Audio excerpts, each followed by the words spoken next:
چلو در رسول پہ چلتے، آؤ حضور کی بارگاہ میں۔ کہتے ہیں نبی پاک کی بارگاہ میں آئے، حضور نے چہرے دیکھے، کریم سے مسئلہ نہیں پوچھنا پڑا۔ میرے مصطفیٰ کریم نے فرمایا بھوک لگی ہوئی ہے تم تینوں کو؟ 3-4 دن ہو گئے؟ اللہ کے رسول نے فرمایا مجھے پورا ہفتہ ہو گیا ہے۔ سبب کچھ اور ہے جس کو تو خود سمجھتا ہے۔ زوال بندہ اے مومن کا بے زری سے نہیں، بھوک نقصان کا وجہ نہیں بنی، وجہ کوئی اور بنی ہے۔ رشوتیں جو بازار گرم ہوئے ہیں لوٹ مار کے، یہ روٹی کے لیے نہیں، یہ زیادہ کھانے کے لیے، یہ بینک بیلنس کے لیے گرم ہے۔ یہ لوٹ مار کا مقصد کوٹھیاں بنانا ہے، روٹی کا تو رب کریم کا وعدہ ہے۔ جو روز روتا ہے شام کو کہ میرا کاروبار کوئی نہیں، اصل میں کہتا ہے بنگلہ کوئی نہیں، اصل میں کہتا ہے کار کوئی نہیں، پجارو کوئی نہیں، روٹی تو اللہ عطا فرماتا ہے، اس کا وعدہ ہے۔ فرمایا حضور نے 3 دن بیت گئے، چلو۔ میرا بے تکلف صحابی ہے ابو الحسن انصاری، وہ بڑے نصیب والے ہوتے ہیں جن کو میرے نبی پاک خود کہتے تھے کہ تیری فلانی ذمہ داری ہے۔ اس زمانے کا تو کسی کو کہہ دیا جائے یہ تیری ذمہ داری ہے تو کہتا ہے یہ تو پھٹیکے ڈالنے لگ گیا ہے، یہاں سے تو چھٹی کر جانی چاہیے۔ خوش ہوتے تھے صحابہ کہ ہماری ذمہ داری لگی۔ کہتے ہیں حضرت ابو الحسن انصاری کے گھر گئے، نبی پاک نے فرمایا بھوک بڑی لگی ہے، کھانا لا۔ کہتے ہیں حضور نے اسے کہا تو اس آدمی کو تو وجد ہی ہو گیا، اس نے کہا میرے اتنے نصیب کہ حضور کا یہ کھانا کھلا۔ آؤ دیکھو دنیا والو، آج جو سب سے زیادہ عزت والا ہے وہ میرا مہمان بنا ہوا ہے۔ فرماتے ہیں وہ دوڑے گئے، بکری اٹھائی، ذبح کی، بیوی کو کہنے لگے روٹی تیار کر، ادھر کھجوریں توڑی، انگور توڑے، کہنے لگے حضور آپ جب تک تناول کریں تب تک کھانا پک جاتا ہے۔ حضرت عمر کہتے ہیں روٹی پک کے آئی، بڑا پیارا گوشت، بڑا اچھا سالن، بڑا خوبصورت خلوص والا کھانا۔ فرماتے ہیں میں نے بڑا ہی کھایا۔ نبی پاک نے نہ ایک روٹی لی اور چھوٹی چپاتی، تھوڑا تھوڑا سالن کونوں سے، اور جب نبی پاک نے کھا لیا تو حضور کی آنکھوں میں آنسو آئے۔ حضرت عمر کہنے لگے حضور روئے کیوں؟ نبی پاک نے فرمایا سوچتا ہوں 7 دن کے فاقے کے بعد کھایا ہے، پر ڈرتا ہوں رب اس کا حساب پوچھے گا تو جواب کیسے دینا ہے، اس کا حساب بھی تو دینا ہے نا جو کھایا ہے۔ تو حضرت عمر فاروق کے ہاتھ میں کچھ چیز تھی، زور سے زمین پہ ماری، کہا محبوبہ 7 دن کے بعد بھی روٹی کھائے تو حساب دینا ہے۔ نبی پاک فرمانے لگے عمر وہ مالک ہے نا، تو جب دیتا ہے تو حساب نہیں لے سکتا، حساب تو دینا ہے، حساب تو دینا ہے، تیاری رکھو۔ صحابہ کرام فرماتے ہم نے ارادہ کیا کہ آج کے بعد ہم پھر فاقے کریں گے، کم کھائیں گے، اس لیے کہ حساب دینا ہے۔ میرے بھائی وہ فاقہ کشی کرتے تھے، ڈرتے تھے۔ یہاں تو لوگ کھا کے بیمار ہیں، کھاتے جا رہے ہیں، سوتے جا رہے ہیں، کھاتے جا رہے ہیں، سوتے جا رہے ہیں۔ یہ بھی وقت آئے گا رمضان شریف کا، سویرے درس پہ آؤ کہتے نیند بڑی آتی ہے، سویرے 2 سپارے پڑھ کے سویا کرو کہتے صاحب نیند بڑی آتی ہے، فجر کے بعد ہی تو وقت ہوتا ہے اللہ اللہ کرنے کا، سحری کا، کھاتے جا رہے ہیں، سوتے۔ لوگ جماعت سے نماز نہیں پڑھتے، سو جاتے، جماعت کا ثواب چھوڑ کے سو جائیں گے۔ بھائی رمضان مبارک میں فاقہ کشی کی ٹریننگ ہوتی ہے، فاقہ کشی کی تربیت لے، رمضان میں روکے اپنے آپ کو، تربیت ہوگی۔ اور ہمارے صوفیاء فرماتے ہیں جو زیادہ کھاتا ہے اس کا نفس اس کو زیادہ پہ مائل کرتا ہے، خواہشات نفس پیدا ہوتی ہیں۔ میرے نبی پاک علیہ السلام نے جوانوں کو حکم دیا ہے یا معاشر الشباب، او جوانوں، یا رسول اللہ کیا حکم ہے؟ فرمایا یا نکاح کر لو اگر طاقت ہے، نہیں طاقت تو روزے رکھو۔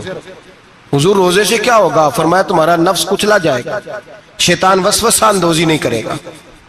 آج نوجوان بڑھ بڑھ کے کھاتا ہے، بہت زیادہ کھاتا ہے، کبھی اس ہوٹل سے کھاتا ہے، کبھی اس ہوٹل سے کھاتا ہے۔